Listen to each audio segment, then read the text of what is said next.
Tonight is our kickoff. I can't believe we're talking about the 2027 budget. Feels like we just got done with the last one or still in it. But we also have online with us Jody from Abdo and I believe Dan from Ellers. Is that true? Are Jody and Dan, can you hear us? I am on, yes. Thank you. And Dan, are you with us tonight or not? Must not be. I wasn't sure that he could make tonight. So, Jody, feel free to jump in, or if we have questions for Jody, she's available to be here. But tonight was really about kind of kicking this off at a high level from administration and the executive team, and of talking about just some of the work we've been doing this spring and some of the tools that we've had in place. And what I wanted to do tonight was kind of tell you what we've heard and also get your feedback on where we're going and setting the priorities. So today will be a discussion. I'm hoping you guys will give us feedback and ask questions and kind of, this is a working workshop, so feel free to jump in where you would like. And we are taking a little different approach than we have in the past, right? We're doing a little bit more upfront of the work, and you will see that in some of our slides today. And then what we will be rewarded with is in August, we won't have quite as many meetings as what we've typically have had, where we've kind of dumped it all on and put it in front of you. So this is a little bit more of a systematic process that what we're proposing and working on today. So let's see. There we go. And maybe we can go to the next slide if you don't mind. Okay, perfect, Emma. So here's what we're going to get done today. Our focus areas for tonight, we just like to review some of those guiding principles, or we have some, I kind of call them some foundational pieces that we've worked on for the last, probably last year easily. I want to review those so we're all on the same page. I would like to also review what we have completed throughout this process that really wasn't part of the official process, but we've been working on it. And then I also want to touch base on some of the tools that have been developed and some of the policies that help guide us in this 2027 budget.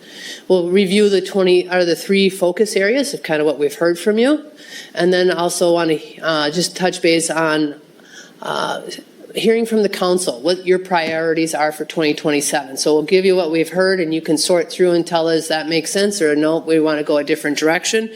And then lastly, I'll review just what the calendar will look like this year. Like I said, August will look a little different. We won't do quite as many workshops in there, but there'll be some in June or July and August, the early part of August, but they won't be such a department heavy one. So with that, I think I'll turn it over to Emily and you can take us through the next few slides.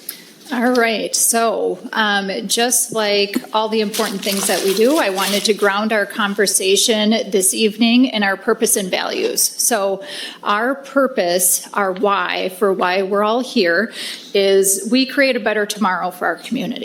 That's our why. And we do that through our organizational values of better together, community stewardship, and pride in our work. So this purpose and values truly guide our decisions and how our organization operates.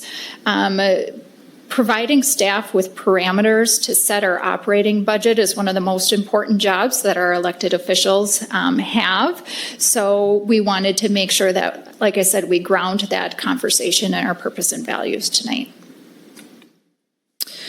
In addition to our purpose and values, on March 19th, when Council gathered for a strategic planning session, you as elected officials made a civility code. And this civility code really is your promise to how you're going to do your jobs and carry out those elected official duties in alignment with those core values. So again, good foundation to ground our conversation this evening. As a reminder, this civility code is also printed and stays up here at the dais as a constant reminder. And I think it's important for the community to understand what you have promised to. So promising to listen with the intent to understand, not simply to respond. to be fully present and engaged, attentive and intentional, minimizing distractions so others feel valued and heard. Promising to do your part to help us be better together. Coming prepared to communicate with clarity and purpose, stay focused on what matters most, and align your contributions with our shared why, which is creating that better tomorrow. That third promise, promising to remain open-minded, seek to understand perspectives beyond our own, lead with empathy, and consider the needs of others before our own.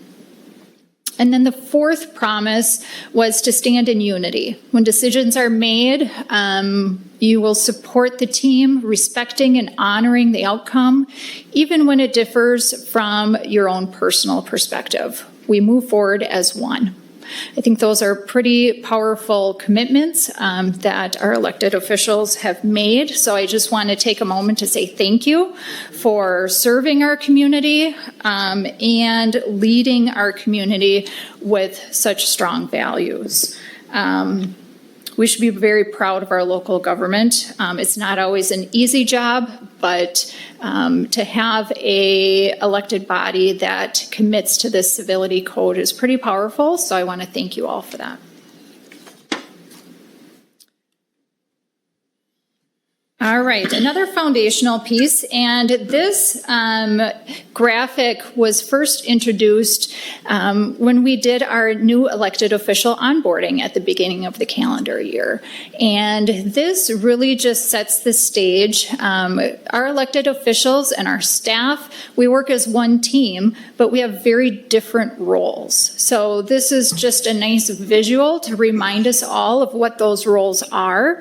You know, the council role is really that higher level, setting that purpose and vision, that 50,000 foot, all the way to strategic goals. And then you'll see when we get to priority and action items, you're starting to see a little bit of that shift to staff. So it's really staff's job to implement the vision of council and to make sure that we have some productive outcomes that align with the direction that council gives us.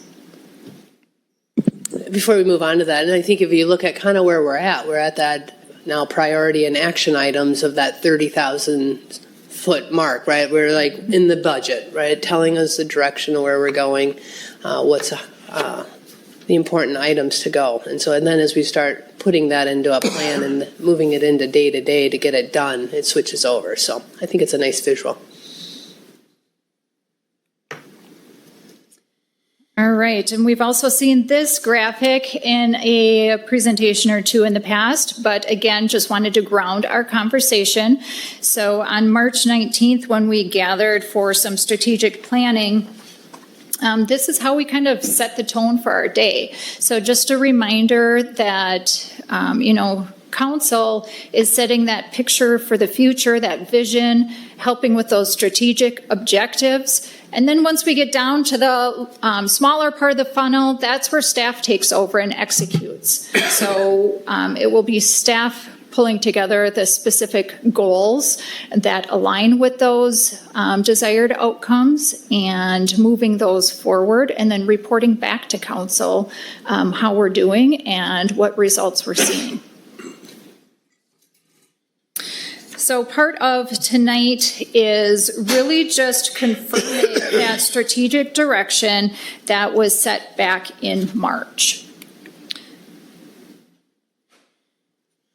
And when we met in March, we ended our time together identifying these 3 strategic outcomes for the next 3 years. So we called these our true north.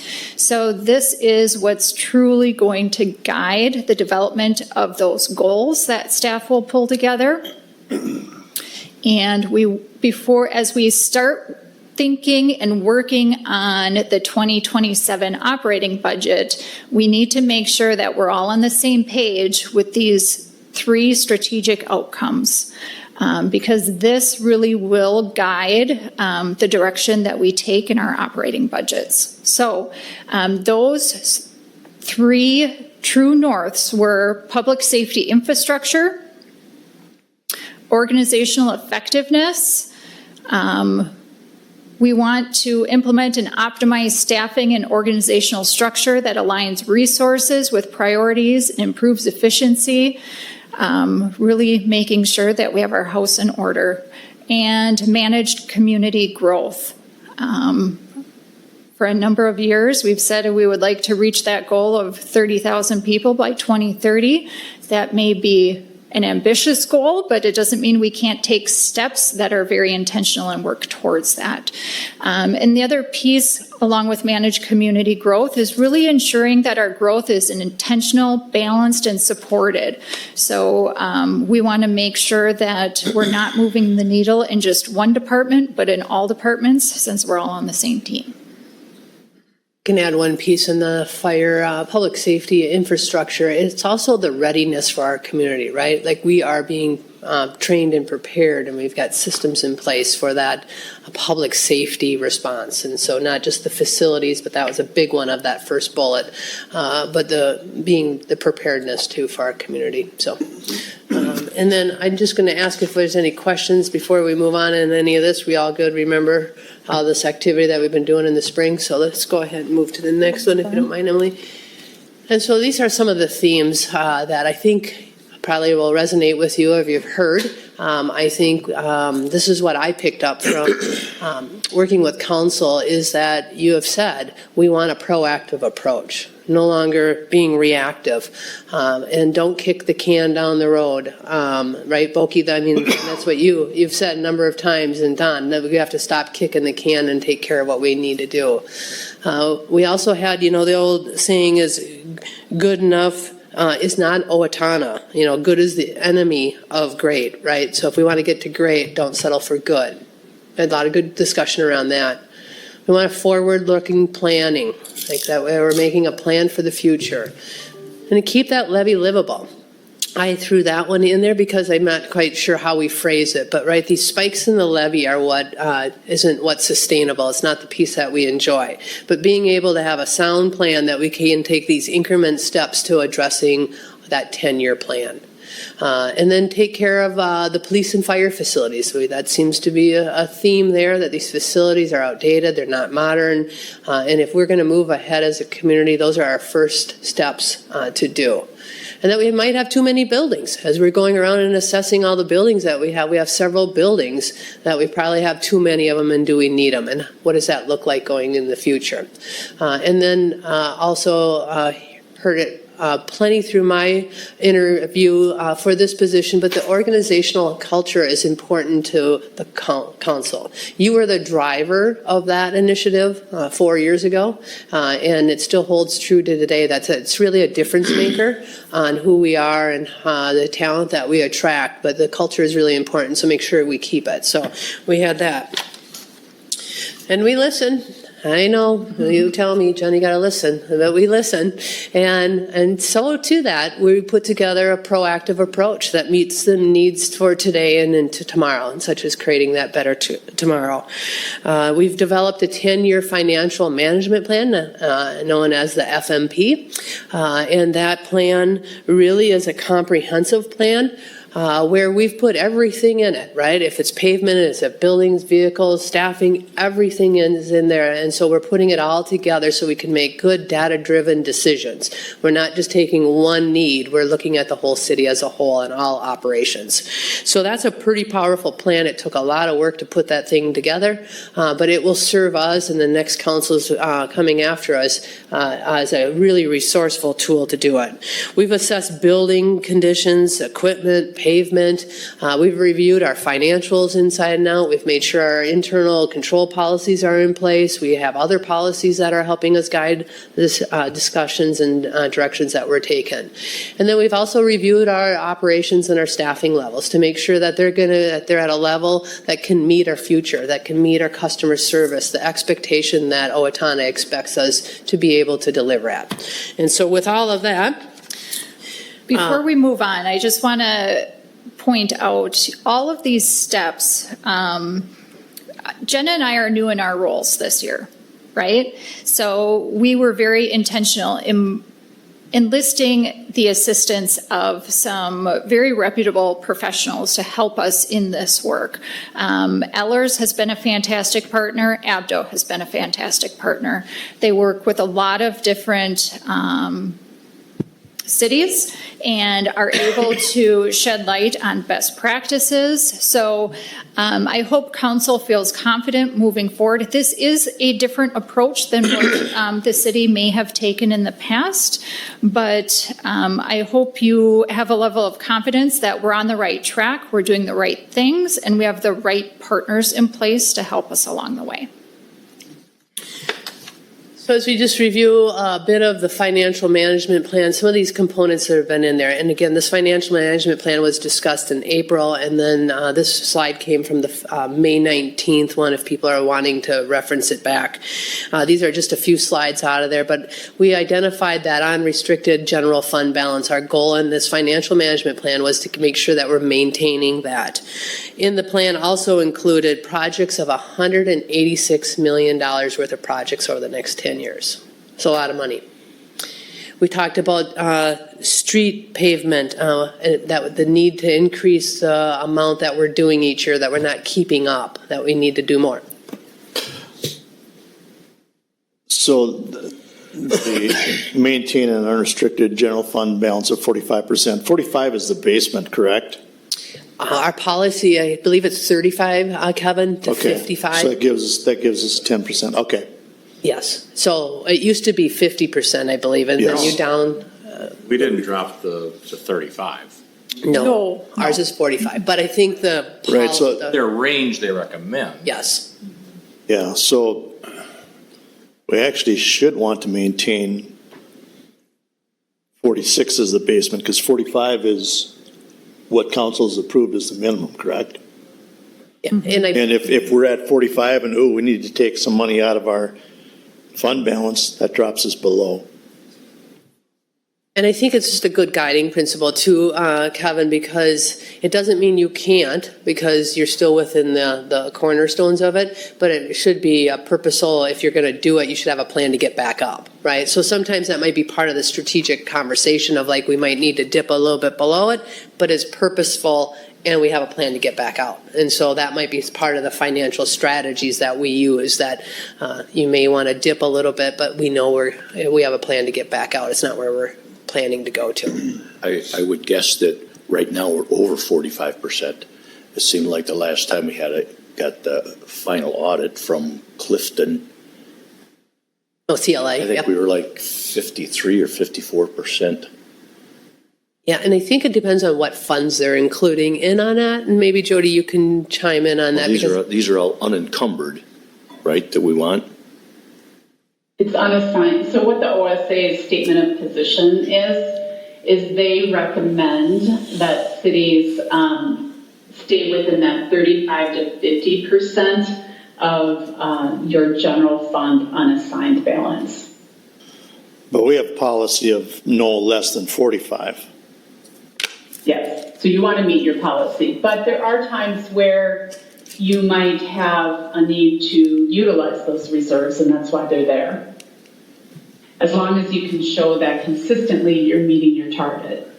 Nate, Right, and before, we used to be at 50%, we dropped it to 45. And historically, that grows over time, and then we pull money out. I don't think we've ever had a year where we've actually had a dip just naturally below our threshold. It tends to grow, we pull some money out, it grows, we pull some money out. So usually we're safe in that, even at that minimum, because it tends to grow anyway. I guess my question is, if we were to have an event that happened and we dropped to 36 with city policy of being minimum of 45, before we go below that 45 threshold, do we need to see a plan in place? Before we do, we're still above state level, but we're not above city policy. Yeah, Mayor and Council, typically what happens is if you dip below, you definitely want to have an explanation of why you dipped below, and you want to show a plan going forward on how you're going to get there. Typically, you only see those 1 year drops, so if you see it consistently drop below that threshold that's identified in policy, you just want to explain that. You don't want to drop below what the OSA guidelines are because they will question that. And This is basically a yearly figure, so we're not going to get 25 until, was it next meeting or the first meeting in July? So we're going to have a full end-of-year audit from, is it Abdo that's doing that? No, it's from Bergen is our auditor this year. Yeah. Bergen, we went from CLA to Bergen this year. So we won't know that figure for 2025 until they present that. They're getting closer to those numbers, but they're still not finalized in the Okay. audit report. And in 2024, it seemed to me that we were really close to almost 60%.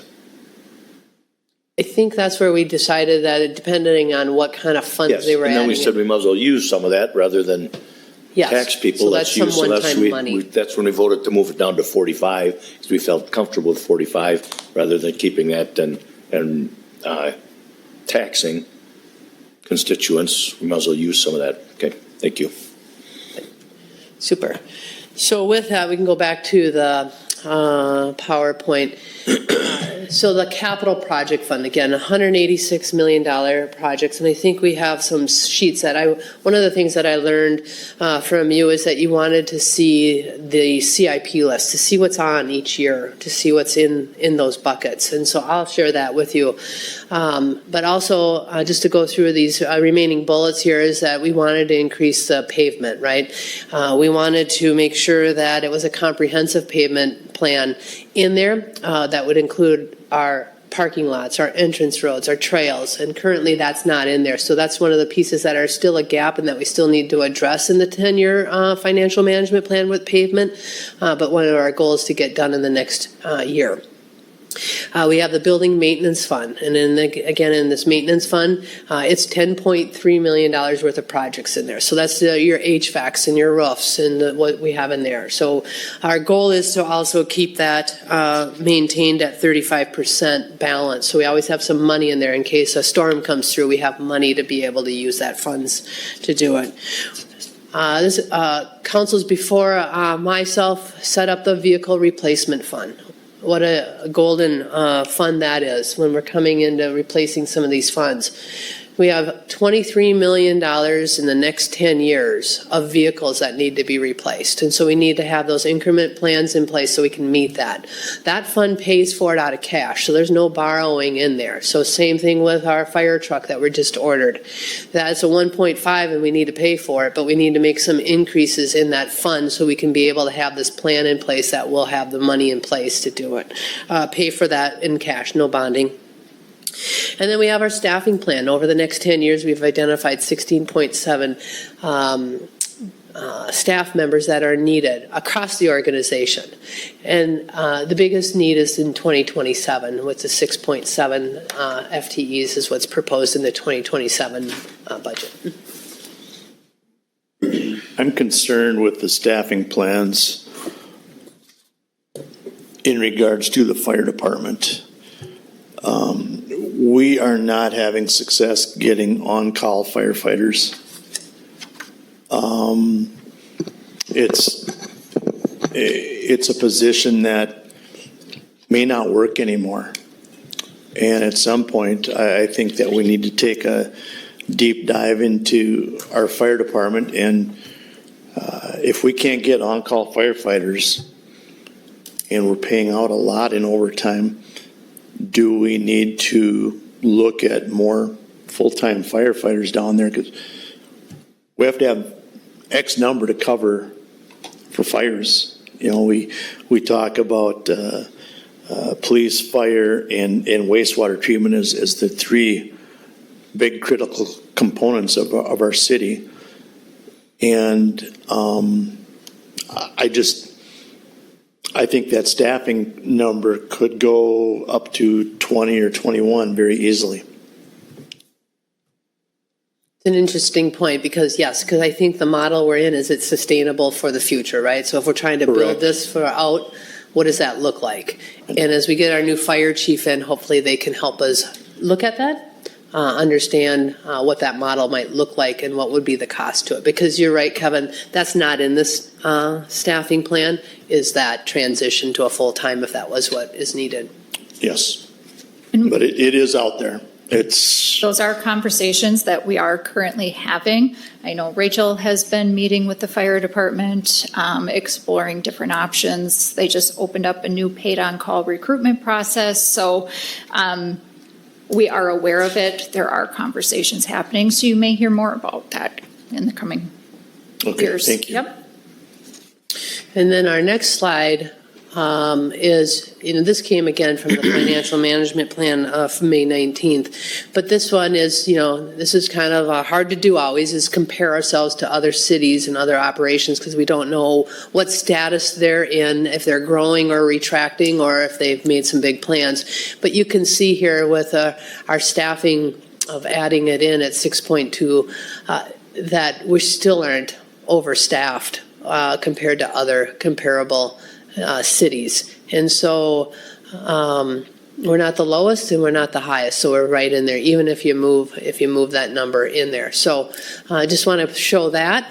And then our next one too, just to remind people, we hear all the time that Owatonna's taxes are over the top. This is the worst around, and yet you can see by the graph, by just doing a little bit of comparisons. And again, we don't know if someone just built a new fire department, or if somebody just built a wastewater, or if they're retracting or they're growing. But when you just do a snapshot, you can see that Owatonna's taxes aren't the lowest, thank goodness, and they're not the highest. So charts are great, but it doesn't show a number. What are we at and what is the average number?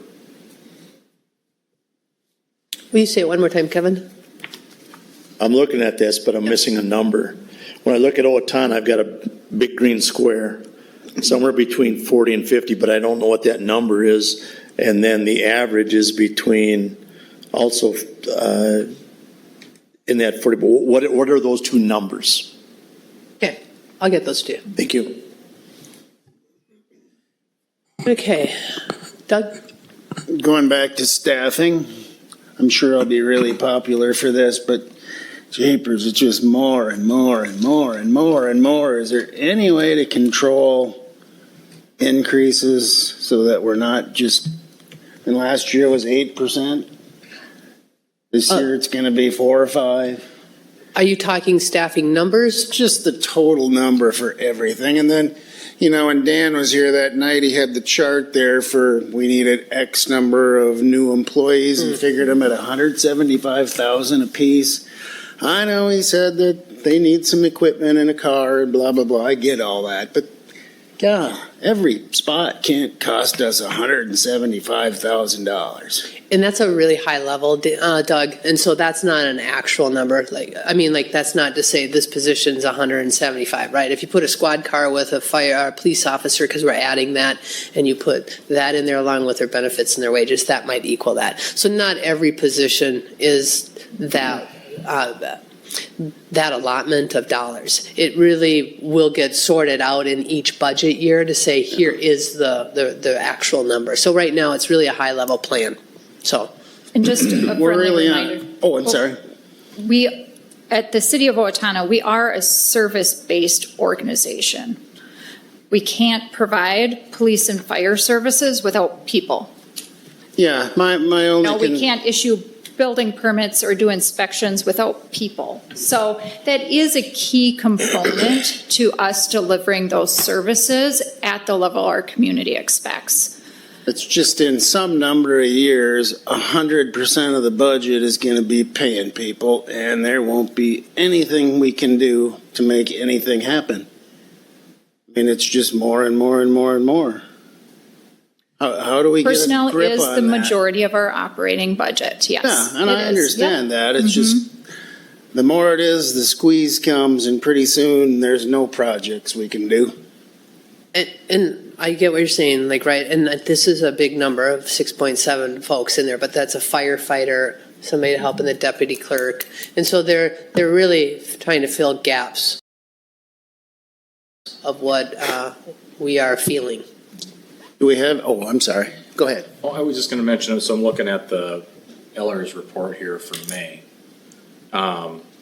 They keep your mic closer. In the staffing analysis, there was a proposal to reduce some FTEs. Is that reflected in any of this? Yes. If we were to implement that, that's part of that. So the net number actually includes reductions as presented by Ellers. Yeah, a good point, Nate. I think when we started, we were at like 24 FTEs, Okay. and we've gotten it down to 16. So we'll keep working on that, to your point, Doug, too, is to keep finding out where there's efficiencies.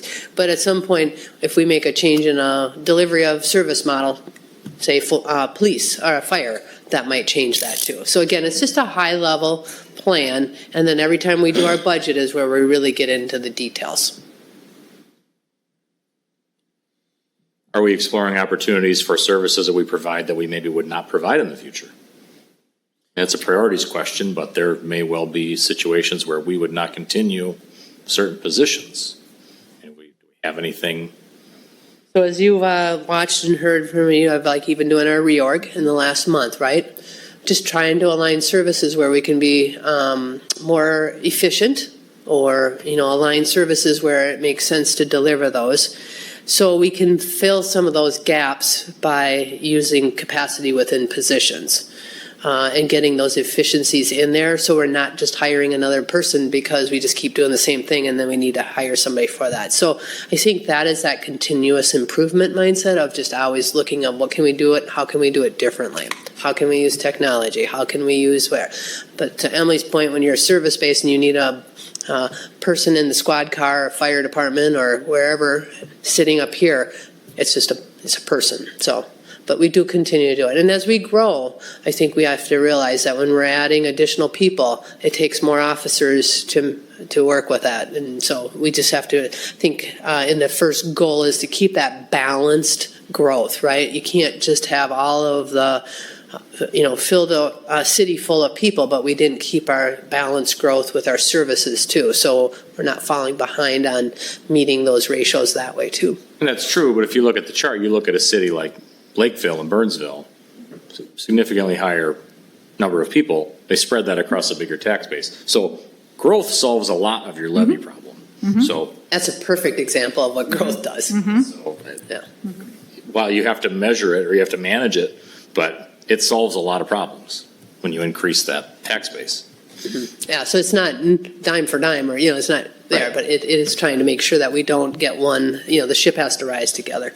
And I think that's part of the more proactive rather than reactive approach that we're now taking to our financial planning and management is, we don't want to grow to the point where it's like, oh, we forgot about adding, now all of our parks are behind because we never added any staff there or something like that. So we're trying to balance and grow so we are not caught in a position where we're reacting, where all of a sudden the population is to a certain point, but we're super short on police and fire FTEs, or our library services aren't meeting that level of customer service that our new community members expect. So, As I look at this chart, in a tax levy is part of it, but another big part of it is LGA, local government aid. I know Austin gets a fair amount more than we do. I don't know where Faribault sits, but I'm looking at Faribault on this levy comparison. They're quite a bit below us. I don't know that they've got a city golf course, but they have a water park. They have an airport.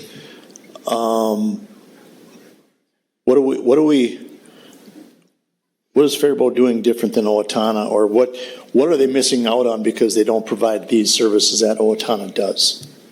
And I think that's the danger of comparing ourselves, right? Because is Faribault on the brink of needing to, get a fire department, and you're just not seeing that yet, or are their staffing models, low, and so they just need to, or do they have other revenue coming in? Well, that's where I'd rather see a 10-year Comparison. levy.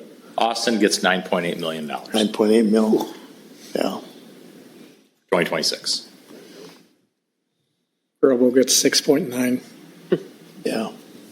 And that clearly assists with a levy number. Yes. But again, I think it's important that we stay focused on doing what's right for Owatonna. I think it can be helpful to compare, just to make sure that we're in the same ballpark or approximately, comparative to our neighbors. But to Jenna's point, it can get a little bit dangerous if you get too far in the weeds or make too many assumptions. So I think there is value in just making sure that we continue to make the best decisions for Owatonna and what Owatonna needs moving forward, rather than just trying to keep up with somebody else. But I would argue that Albert Lee, Austin, Faribault, Winona are all closer to our population than Mankato, Burnsville, Lakeville. And we also can't dismiss what they're doing. Don? I want to kind of talk to what Doug and Nate were talking about. Is there any possibilities of outsourcing some of these services? I'm not advocating this, but like cutting trees. There's services out there. If we have employees, we're paying wages, we're paying benefits. To your point, Doug, I mean, we're got to squeeze that. And Nate, you're talking about continually adding FTEs. Again, I'm not advocating that, but is that what our department heads are looking at as well as they go through this process, not going, oh, geez, I'm just going to continue to add staff? I realize for the police department, fire department, we got to put people in the car or in the truck. And I'm not picking on park and rec or maintenance or any of those types of things, but are our people looking at that? Because, as Doug said, wages and FTEs and benefits are going to continue to grow. I think we try really hard, Don, on making sure that we're using part-time staff when we can use part-time staff versus full-time. Absolutely. And a lot of times you'll even hear our department heads say, well, let's start with a half-time, right? Like in the 6.7, there's a half-time deputy in there, right? Like let's start there and then grow into it. I think on the other hand, we can also see that when we have a finance director out, we outsource it, right? It's almost the same as what the benefits. And so I think the demand for personnel right now is just so high that you're paying for services too. But to your point is, I think we do a real good job, and we need to always do better on making sure that we look at things differently. Just because we've done it this way doesn't mean we always have to do it that way. Or is there some services we should stop doing because they really aren't using, we just don't need to rinse and repeat and do them again. So I think that's where this department head group that meets every Tuesday, I think it starts having good conversations about, well, why are we doing that and should we be doing that? And we've seen that when we stop doing some stuff. It's a change. It hurts. People take a little bit to adjust to making some of those changes where we stop doing some services that just don't make sense for the public good, right? With the taxpayer dollars. Absolutely. Might be good initiatives, but is it the right money to use for tax dollars? Absolutely. And I get the part about using part-time employees. I mean, and I don't know what the threshold anymore. It used to be like 32 hours and you had to pay benefits and things like that. But I think there are people that are out there looking for a part-time job that are probably going, I don't need the benefits. I'm looking for something to do. And in some ways, we did that in finance too, right? We had two part-time folks in there. Absolutely. So, I know you have looked at that. So So I just want to encourage that we continue to do that. I appreciate it. We will, and we do, yeah. So, good. Thank you. So like you said, the thing that skews this graph is LGA. We have no idea what LGA contributions are. So Albert Lee is like $6.5 million. Burnsville, $221,000. They get almost nothing. Minneapolis gets $81 million. Duluth gets like $35 million. Are there no cities in this state that can support themselves without the state taking the money and doling it back out? Like I've long been a critic of LGA because cities become dependent upon it. And then we're not paying for our own stuff. We're trying to get somebody else to pay for it. But it would be nice on a graph like this to show the LGA to illustrate that point, because we can show that all day and it's like, well, great. Our tax levy is way lower, but we also are taking your money, send it to the state, and then getting them to give a bunch of it back. Still your money. Just how it's It's a different way. Yeah. So that would give a little better clarity to this graph, so you could see why one community can be significantly lower because they get way more LGA money. Nate, Whether or not they should is another question. to your point, Nate, Edina gets 0, Right. and you can see why. I would think Minneapolis could support itself, as should Duluth. Yeah, So. and St. Paul as well, because they get a big chunk as well. Okay, well, let's keep moving on here. And then just in our financial management plan, when that was put together, we put some assumptions together. And I think that's really important to know that it doesn't mean that these are the only thing, but what's behind those numbers. And so in it, there was a 3% tax revenue, right, increase built into there, non-property tax revenue. Dan had put 4% of expenditure increase in it, 5 to 7% of capital projects. They don't get any cheaper; they keep going up, and so that's built in there. And that's when you'll see if you looked at the plan, it says we have a $65 million police and fire, but because it didn't get funded in 2026. They added a 5%, so that's what made it go up to 68. It's not based on anything other than his inflation. Put in there that we'd be receiving 3% interest earnings. And then our growth, we were pretty, I think, conservative on our growth. But they put in over 10 years, 255 single-family homes, some multifamily, apartment, commercial, industrial buildings. These were given by our community development and trying to be conservative because we'd rather have better numbers coming in than trying to have a financial management plan that isn't true or is outkicking our coverage. We also, because the past council has used TIF fairly aggressively, we also wanted to make sure that we identify that in this, is that those numbers include 50% of commercial and industrial incentivized through TIF. It needs to be a decision that the council would do, but because we wanted to kind of give a little bit of the backstory on making sure that we continue with that track record unless there's a decision to change differently. And then the market value, some changes there, the tax capacity, and then just existing tax base would increase at a 2%, which is pretty conservative. So I think we got one more slide of some other assumptions that were baked into that financial management plan. Again, maintaining that 45% fund balance. And then also our CIP, that these are the city's cost only. It doesn't include other funding or other grants that would be added to it. That there was those $244 million in projects. The street project assessment is according to current city policy. I know we've talked a lot about the assessment process and how that's working on. I know staff has been exploring and looking at how that possibly could have different options to it, but it's based on the current policy. There's $181 million in bonding that's needed over the next 10 years to do these projects, so that's part of the funding tool. And then those bonds would be at either a 10 or 20-year terms, and it's calculated at 4.5% interest rate. And then again, the numbers in the financial management plan was really based on the 2025 budget, and so there was no fund balance left from the 2025 budget as scheduled. And so this is actually showing that we had zero money left over in 2025 because they didn't want to until they had the audited numbers, they didn't want to put those in. So if we have a fund balance like you were talking about, Dan, those aren't in here, so that would make this plan look a little differently if we have a fund balance. Say that again. We're using a zero fund balance?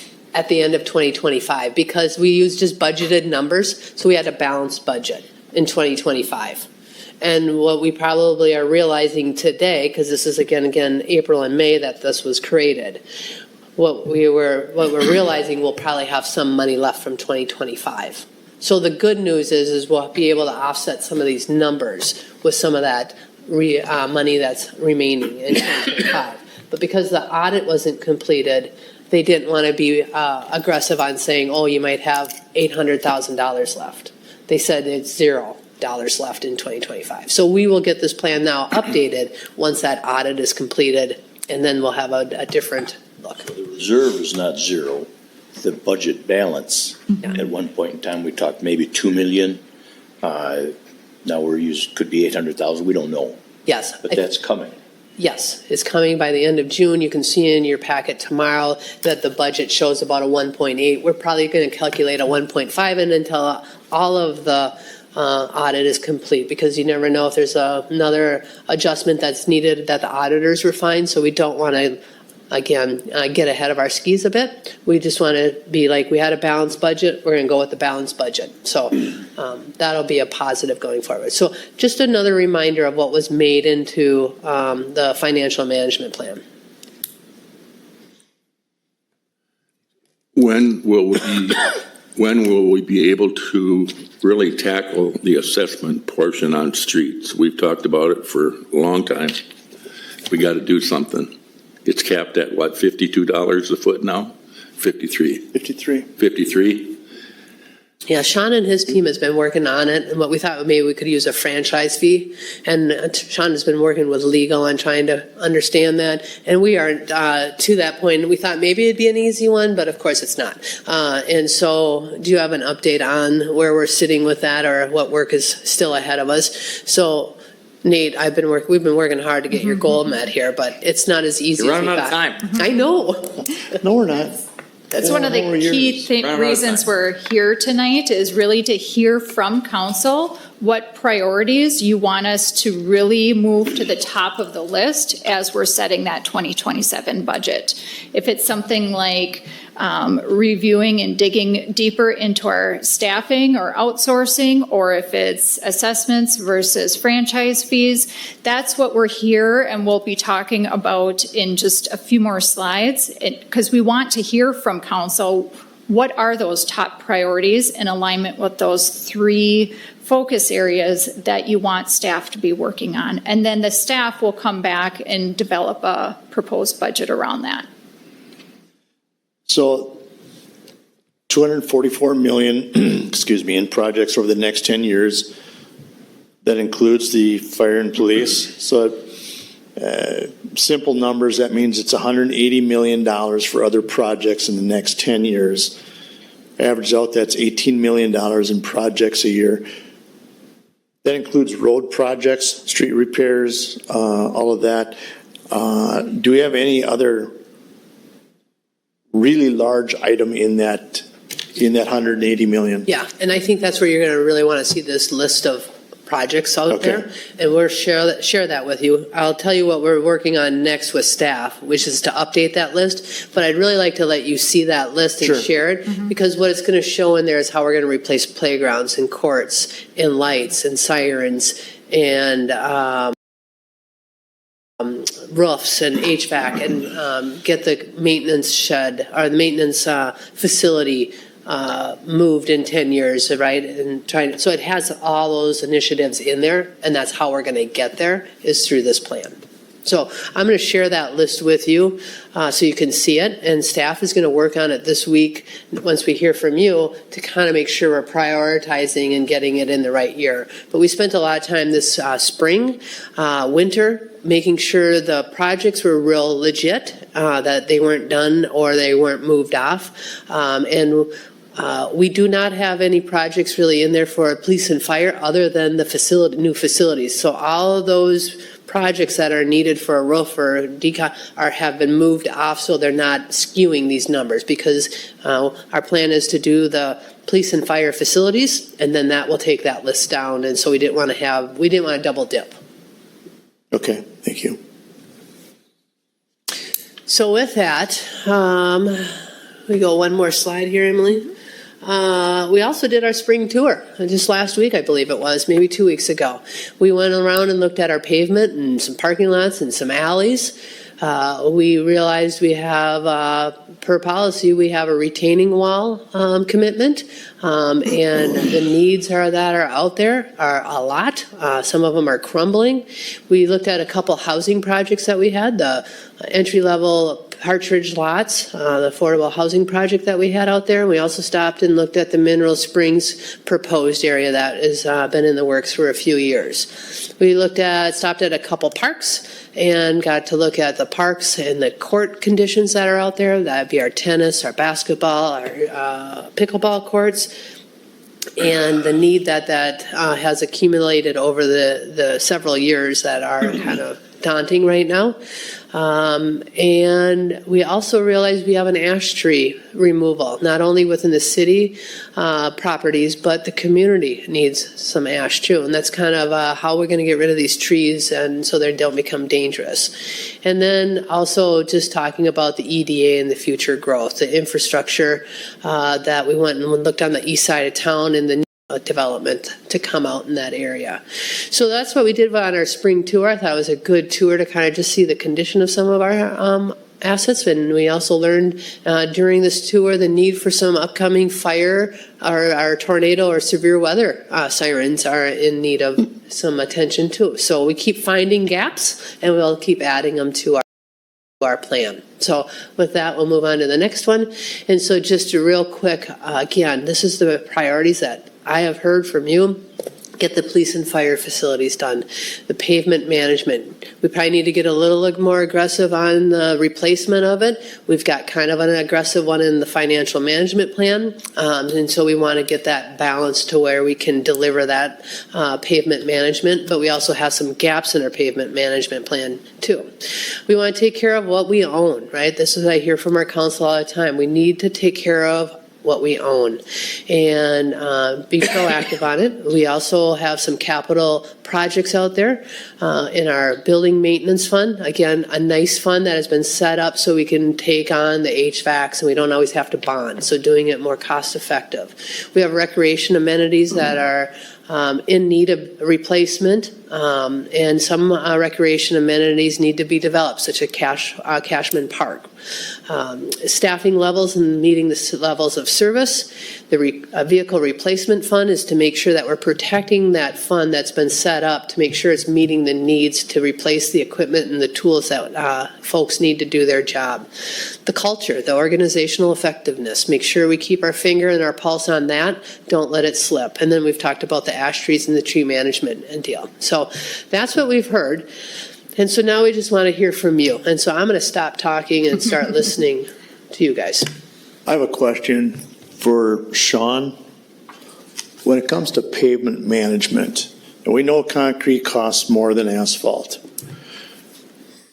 but it also requires less maintenance. We're not overlaying, we're not, it lasts a lot longer. With that, initially we pay a lot more for concrete. If we weighed, what does it cost at the end of a 75-year cycle or 50-year cycle for concrete versus a 30-year cycle for asphalt? Would we be better off to do more concrete than asphalt?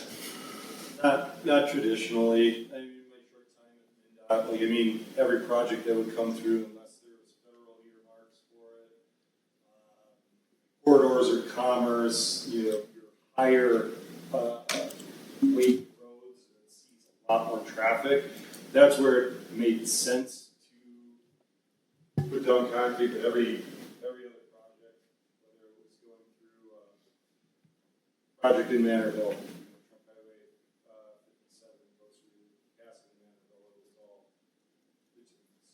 so life expectancy, they have a lot of studies that go behind it, and they weigh in costs of material. So it's 73 in the OPEC embargo. I'm sure it was very economical to put down concrete, oil. But so the studies that MnDOT have done, they continue to put asphalt down. Okay, thank you. Dave? On the tree management, the other day on the tour, it was mentioned that possibly the city would consider removing some private ash trees as well as the public ones, and they're having a hard time keeping up with the dead ones on public property. Can you address that a little further? Is that something that the city can afford to do as far as our people? Is that stretching them too thin? I guess that's a question back to council, is if it's a community piece that we might want to add some incentive or a supplement. If somebody takes down a tree, I'm just making this up, that you give them $200 of to pay towards that expense once they bring in their receipt. So you could do whatever you'd like, but I think we all realize there's a lot of dead ash trees out there, and not everybody has the means to do it. But if we could work with a few contractors that says, here's our preferred list, and they're part of a preferred list to help a homeowner call them, schedule it, and maybe they get some kind of a discount back from the city from taking care of that. But I feel like that's one of our community needs right now. Sean, do you have an opinion on that? Opinion? No. I can say that in past diseases, whether it was oak wilt or Dutch elm, I believe the council enacted policies specifically for those, for some sort of contribution. I don't remember what it was, whether it was a percentage base or a dollar face value that they would contribute towards reimbursements, but that is something council has done previously.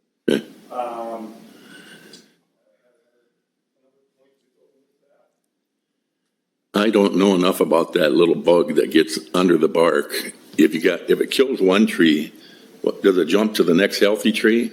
Yeah. No, it's widespread. So if you can catch it halfway dead. No, once there's one bug, it's done. Okay. But my concern is we've got enough challenges in our park system, boulevard trees. We don't need to go out looking for more because we can't keep up with what we have that we have to remove. I think we have between, I don't know the exact count right now, but it's between 300 or 400 boulevard trees that are ash that will need to be coming down at some point in the next few years. If they are any, we're removing probably 50 to 80 a year right now. For some reason, didn't get it as quickly as other communities. We do not have all of our park system inventoried. We are working on a relief grant that will help aid in inventorying those, but I think Jesse's thrown out between 500 and 600 trees at least that are ash within our park system. I can't remember the number that he said we've already taken down the golf course. Well, I think we've got quite a few tree removal guys practicing in Owatonna. I think it's worth a discussion with those folks if they can help out in any way. Otherwise, we're just going to have a lot of dead trees standing around, and people aren't going to pay to remove them. I do remember my other point. My other point is that our ordinance, as it reads right now, it is specific. We as the city engineer can do a lot of things apparently in our ordinance. Can determine whether a tree needs to come down. If it's disease, it's on the property owner. It's their responsibility. So at any point, if we feel that a tree is impact to, I think the intent was to prevent disease from traveling to other trees, not necessarily from the potential damage, liability, or anything else. That the way our ordinance is written is that it would be on the homeowner or property owner to bear those costs. We can order it to be taken down. So that's why it was, when I say it was a council decision to contribute, because it directly conflicts with Doug? Sean, just throwing out crazy ideas, but when we started 18th Street this year, you sent everybody up there and for 2 days, and they were done in one, which was really impressive. They were awesome. If you had that inventoried and you had a list, boom, boom, boom, boom, could you do 1 day a month? Just send the whole army out to take down trees? We could. Sure, it's always really nice when you have really clear or no obstructions, like having a whole street to work with. We're all right next to each other. Yeah. It's really challenging when we don't have access to a lot of the areas where we're experiencing them. So whether it's Hammond Park or other parks where they're very close to residential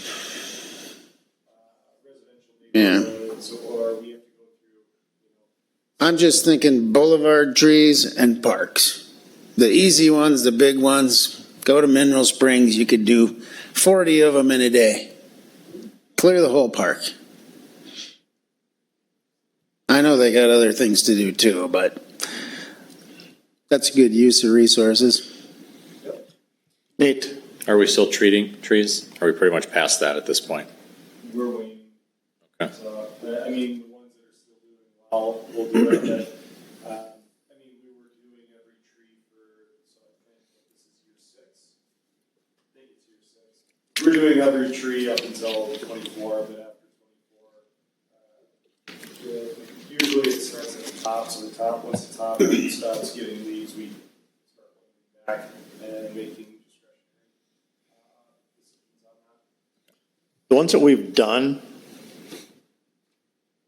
have we seen these trees improve, or are we just? What do you mean, from treating? Yeah. Well, like I said, I mean, if you're looking back at like 20, 21, 22, all the communities around us experienced an influx of EAD throughout their entire city. Ours was fairly delayed when you compare it to other communities. So I think it did help in terms of we don't have widespread tree canopy removal within a short amount of time. We delayed it well enough and we can start chipping away and replant as it goes along, so you're not dealing with widespread removal and then same size growth at the same time. But does treatment just, it doesn't cure the tree. No. It just prevents the deterioration as quickly. It gets into the tree and the EAB doesn't like it, so it delays it in that regard. It's a delay tactic more than anything. And I think for at least 3 of those years, it was all funded by some grant from the DNR, so it wasn't even cost. John, explain the transition to a 50-year pavement management. What do you mean transition? What are we at now? This would be the life cycle that we have of our streets, is our goal to keep our streets and rotate them every 50 years of a complete recon. Yeah, I mean, I can't really say what was planned before. I mean, we've got streets that have been on the ground for 60 plus years, so sections of Elmer along there have been there for quite some time, some deteriorated sections. How many miles of streets do we have? 40-ish, like 138, 139. And didn't we try and look at every street or rate every street once every 7 years? Or am I making that up? No, we do, it was a quarter of our streets every year. Thank you. When it comes to streets, the county has a wheelage tax. Is there an opportunity for cities to do that? No, not right. There's nothing at the state level for that? Okay. There's not. Okay, thank you.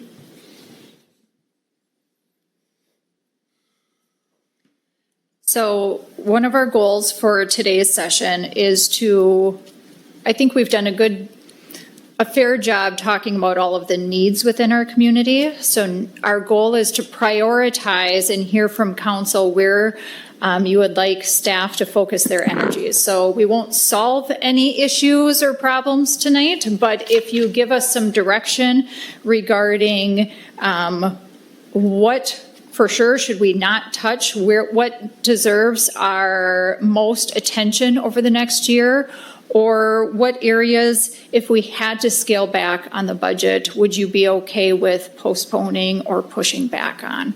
So I want to make sure that we keep the conversation at that 30,000 foot level so we can get some direction from you regarding where staff can focus their energies as we're preparing that preliminary budget. Done. I'm sorry to kind of digress, Emily, but when you're talking about the police and fire facilities, I just have a question for the captain and for the chief. If we had a new facility, to Kevin's point, would it be easier from a recruitment process to get people to come? Would we, if we, and again, we don't have anybody from the fire department here, but if they had a new facility, would we see an influx of paid on call? And I know you can't answer the fire part, but to the police side, would you see people going, geez, I'm dying to get into this new facility, just like the high school, brand new high school, I see they had an increase in enrollment of people coming in. I mean, is that a valid comment? I would say it may help, but I don't have the answer to say that we're going to see extra recruitment or attention of increased candidate pool just because we have a new facility. But I'll bring you back about 31 years when I was a rookie officer looking for a place. Those things seem to intrigue me or interest me that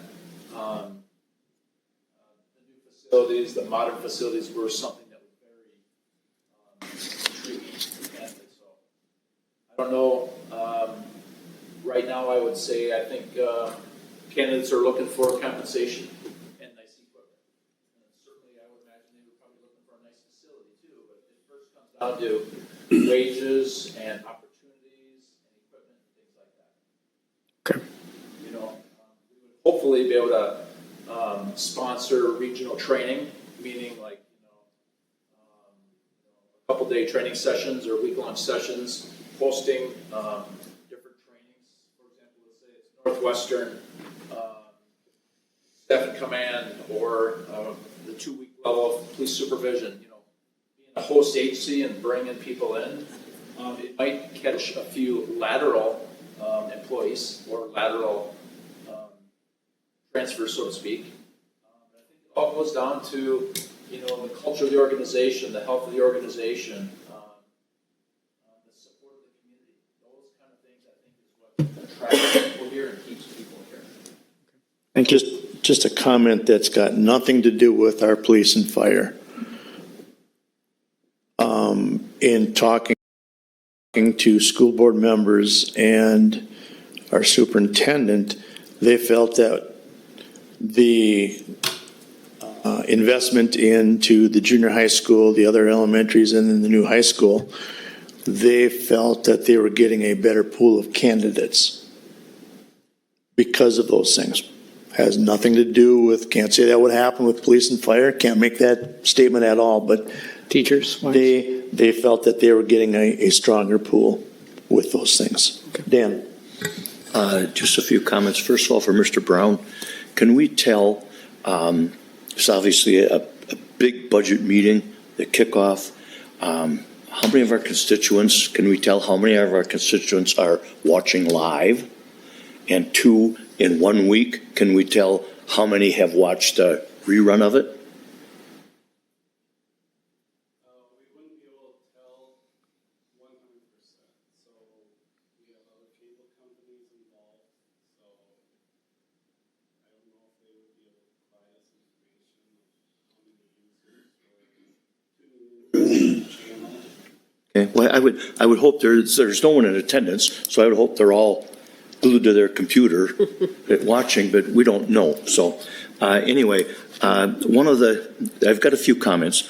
One of the aspects of good government is affordability, right? We have to keep things affordable for our constituents. I would like to know, and I was hoping we'd have a new finance director by now. I would like to know, and maybe, was it Jody? Maybe she can tell us at the end of the year, 2025, now we're halfway through 2026. It just seems like we're battling from behind all the time.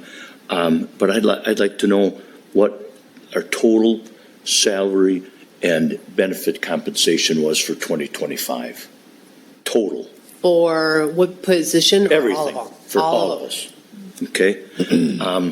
I'd also was hoping a new finance director could tell us what our bottom nut was What does it cost us every day to turn on the lights?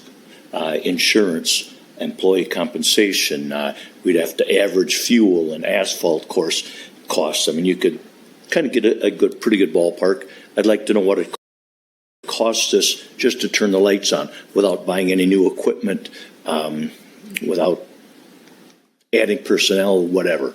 What does it cost us just to stay the same and turn on the lights? I'd like to know what the vehicle replacement fund is per department. I know on a previous slide here, we had 2.36 million per year in our vehicle replacement fund. That's everything. I'd like to know what it costs per department. One thing that kind of has always bugged me coming from the private sector is that a lot of times the public sector is better equipped than our private folks.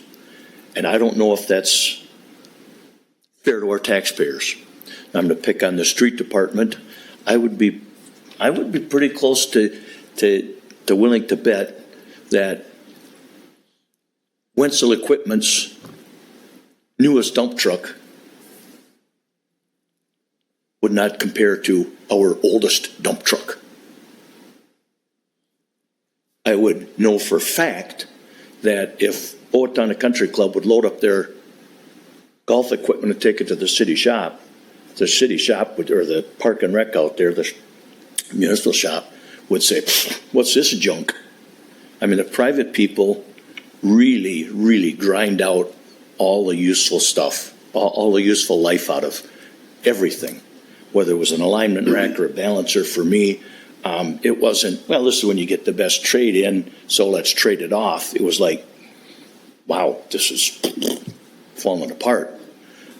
Now, I'm not saying that we should have our employees, I don't know how many guys around with the old OPU superintendent, Wally Grunhagen, he would make them bring 2 pieces of a broken shovel before he would order a new one. Okay, so I'm not saying get into that type of stuff, but I'll end it by saying I value our employees way more than I do our equipment. And I know Emily and you and I had a conversation in a small room 2, maybe 3 years ago when we were talking about buildings. And I said at that time, it doesn't seem like we can do both. Last year, we opted to take care of our employees with the step thing and with the reprogramming positions, I guess you call it. And I hope everyone was happy. I don't know if everyone was ecstatic, but I hope we're happy and I hope it made us compatible. I want to keep working on our culture.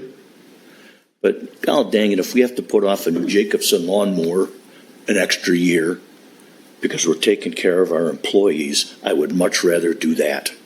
I would much rather be more competitive, Jeff, with the salary than I would putting up a $35 million thing.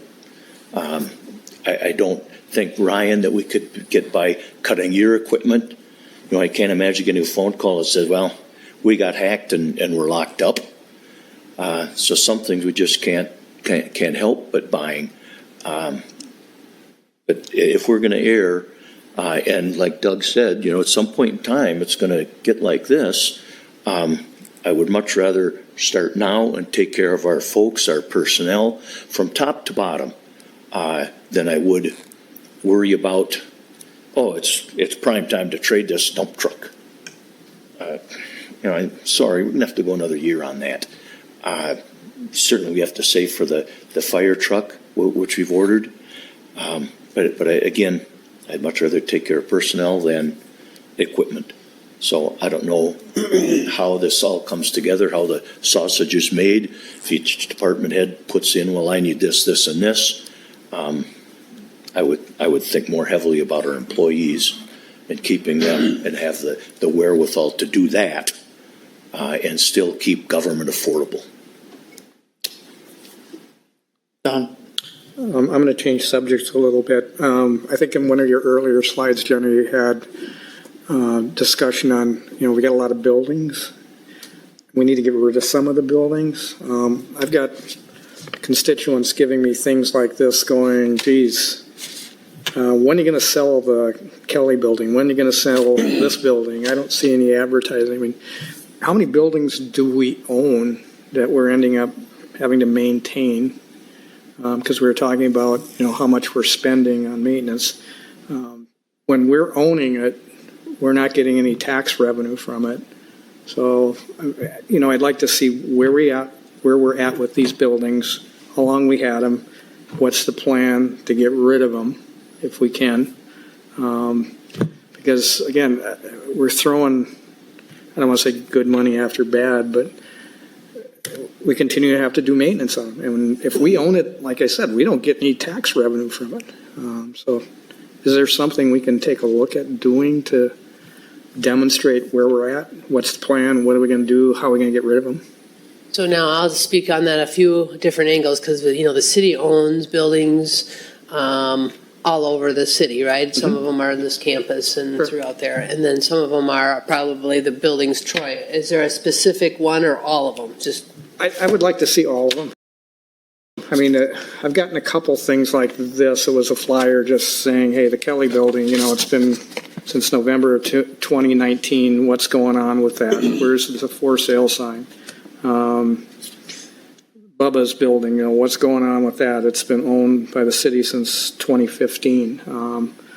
So again, I think there's things we need to look at because there are constituents watching us on those types of things. And, and I know, Troy, you're trying hard to get economic development and some of these things, but again, I don't want to hang on to something for an extended period of time. I'd like to see, what's the plan to get rid of them? Do we have to get a realtor to come in and buy it? And some of them, I don't know what the value is, but just to get rid of them, to get somebody in there that's going to pay taxes versus us sitting on them and generating expense to take care of them. So that's just based on what we had talked about previously. Again, look at the capital projects and the building maintenance, and we've got old buildings to begin with here that we're spending $2-3 million tuck pointing, and we don't need any more old buildings. So again, I'll get off my soapbox, but Done? no, I'm not trying to. It was kick the can, not kick McCann. Gotcha. Wow. So I guess I agree with Don, and I've said this for years. We need to get properties back on the tax rolls, but and it's a big ask, but how many properties do we own? And just because we own a property doesn't mean we're going to sell a property. I'll take the industrial park. Troy could probably sell all of that to a farmer tomorrow. Is that good for our future? No, because, our people way before us saw the vision of the industrial park, and I think our industrial park is the envy of at least southern Minnesota, if not the state. We're very diverse in what we have, and so, but I would like to see, what properties do we own, and what's our vision for them? It's easy when you look at the industrial park because we get that vision. We bought the house on Main and Lincoln a few years ago, and at the time the plan was, hey, to realign that road. Is that still a plan to realign that road, or is it time to put that house back on the market and we're done with it? Other properties in town. Troy, your staff is very busy. I don't expect to have that by tomorrow night, but just where are we at? And I think we all get it that just because we own a property, we don't need to sell a property. But on the other hand, I don't know that we're all aware of how many properties we do own in this town. And I'd just kind of like to see that.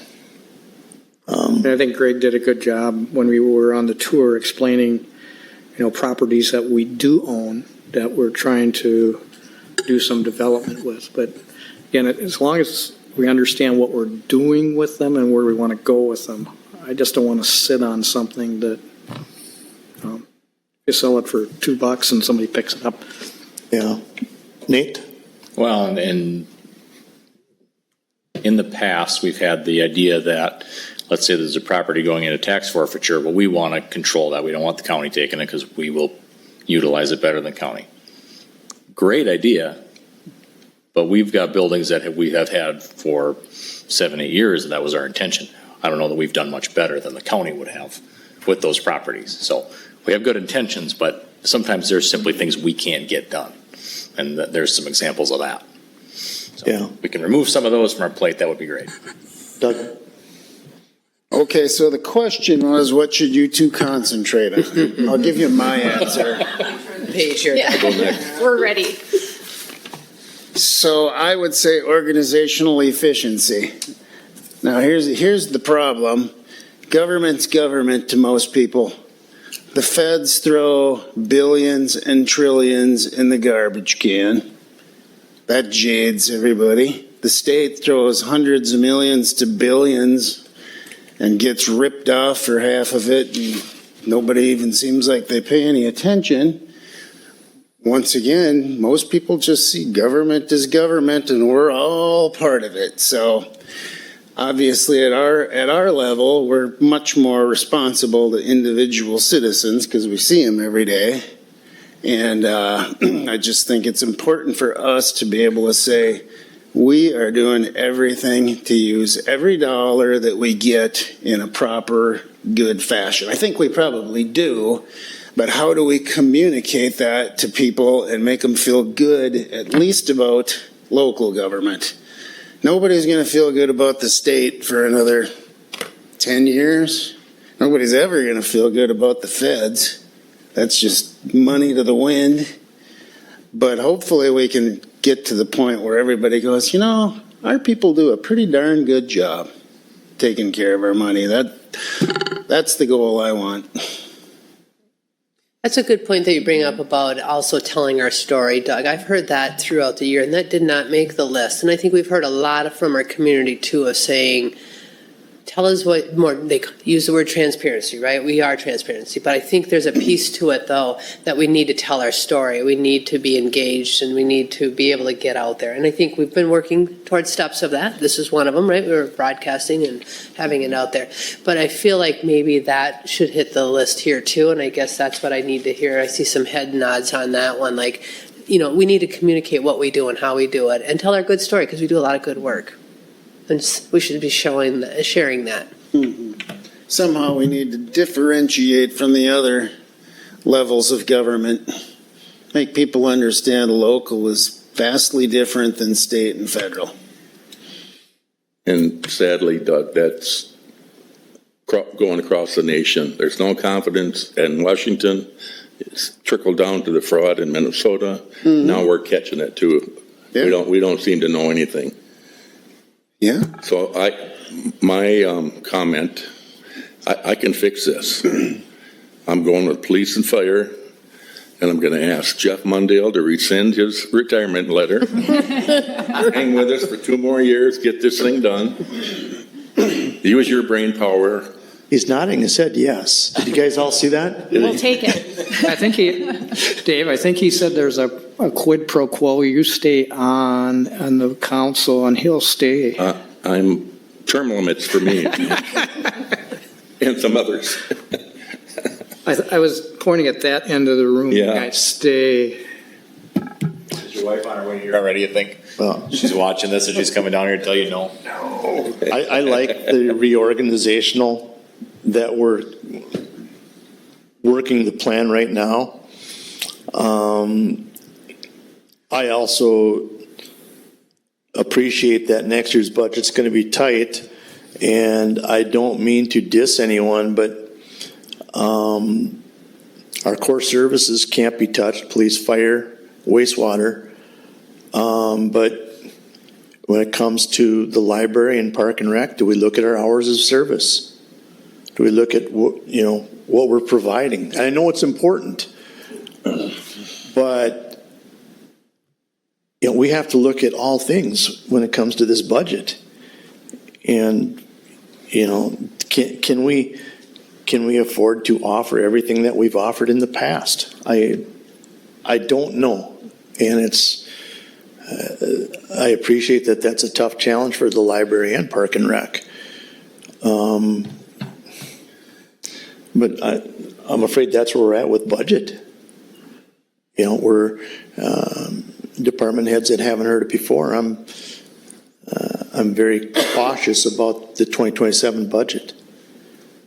And I'm nervous. We have a lot of things that need to be addressed. And, how do we address them? By taking less money out of vehicle replacement fund. Well, you can certainly do that, but if you hang on to, Dan talked about hanging on to the trucks longer, well, and also understand when you buy a new truck, your trade-in value isn't as much either. So, well, yeah, you kept it more years, you also aren't getting the trade value that you would have. And I don't know where that number, where it fits. So I'm not throwing you under the table on that. Where does that fit? What's the best way to do that?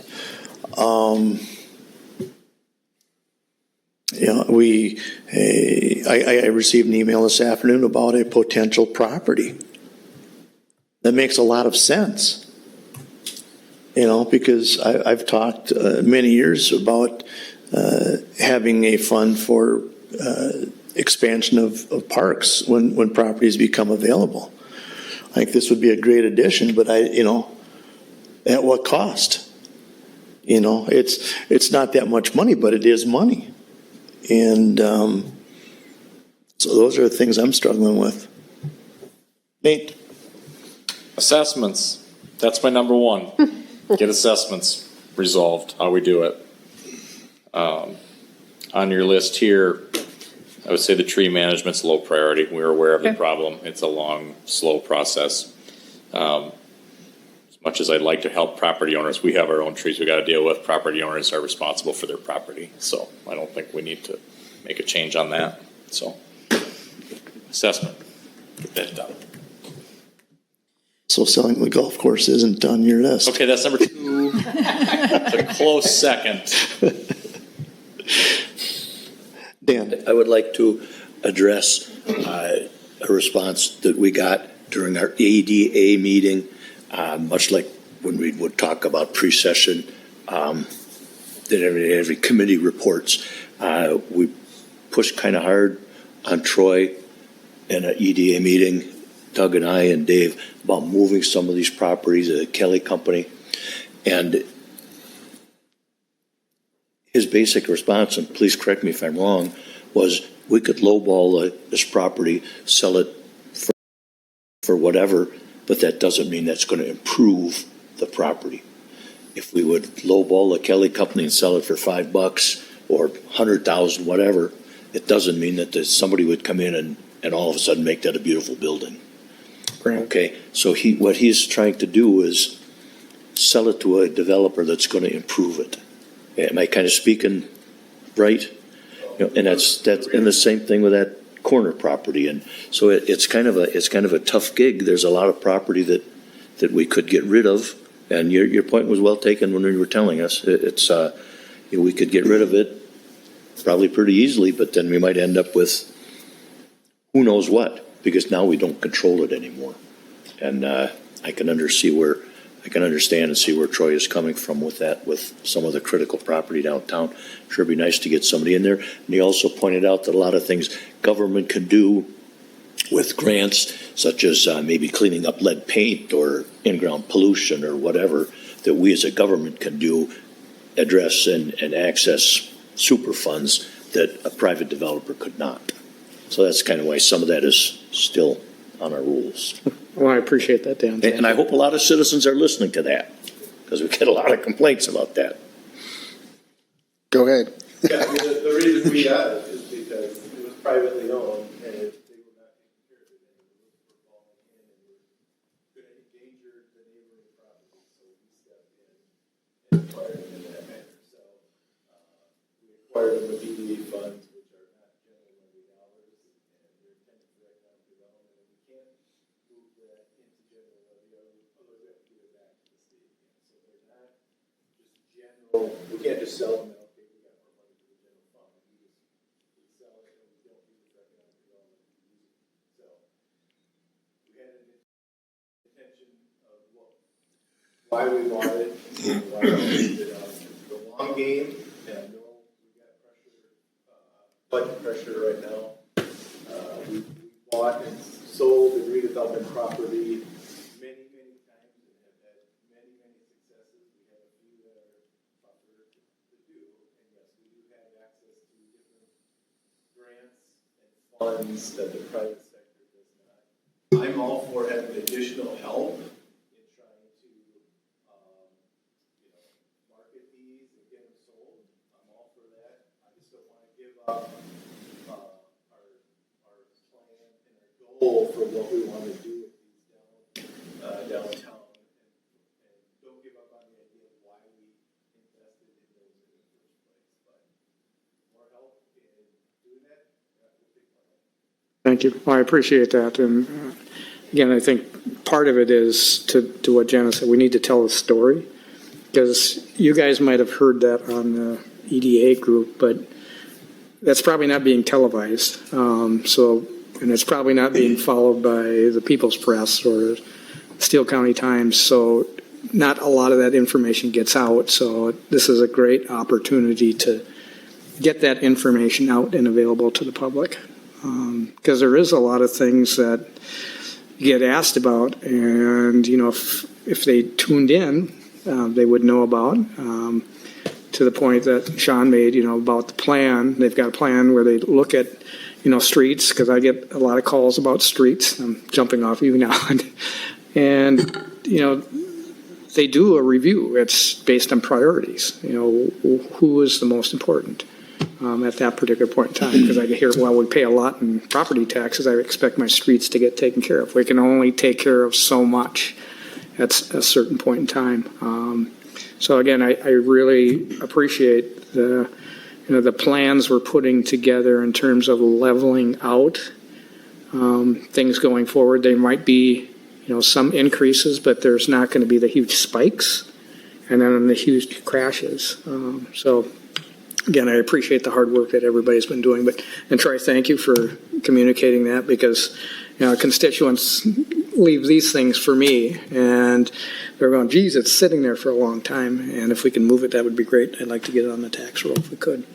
Otherwise, we hear things like, well, just go buy some more homes and, put the police station somewhere else. Well, again, that displaces people that are paying property tax. It takes time and some of those other things. So again, looking at what's important to me, it's police and fire station and taking care of what we have. All right, we're going to be done at 6:30. It is now 6:32. Can I add one more thing, Kevin? And I think I just want to make sure I'm touching base on this one, is talked about efficiencies, talked about, taking care of stuff and moving it forward. I think one of the pieces that holds us back is our policies. Like some of our policies, like Sean will say that, we have retaining walls. Like, I think that is a piece that I'm looking for direction from the council, along with our fees manual, which kind of goes with you, of making sure we're keeping that. And staff has been working on that for a year of trying to put them all together. So if we're going to move our fees up and make sure that the fees are market fees rate, that we're keeping up with fees, that we don't wait 10 years to increase them, but we do that increment. So if you guys think that is an area that we should explore, and that will help us build our budget too. So I've got one last thing before we go. I shared this with Jenna Tuma this morning. I think it's important that staff hears this, because it happened to be a Park and Rec comment, but it can go to all departments. There was a gentleman and his son in a restaurant Saturday morning, and he said, we played ball last night out at the fairgrounds, and this is a gentleman from Waconia, a fairly affluent community. He said those are the nicest fields we've ever played on. Just very impressive. And it was You know, one of the slides says, you know, good enough isn't Owatonna. And while he was talking about Park and Rec, he could have said the same thing about the library, about fire, police, every department. And I know that no one looks forward to budget season because, you know, what do we do? But the service that you all provide and your subordinate staff is appreciated, and it is important. And it was really nice to hear an outsider, didn't know who I was, I didn't tell him who I was, have those comments. And we hear that a lot from out of town people. So thank you, thank you, thank you. Anything else from anyone on the council? All right. That's it. We're done. Thank you. Nice job. Thanks.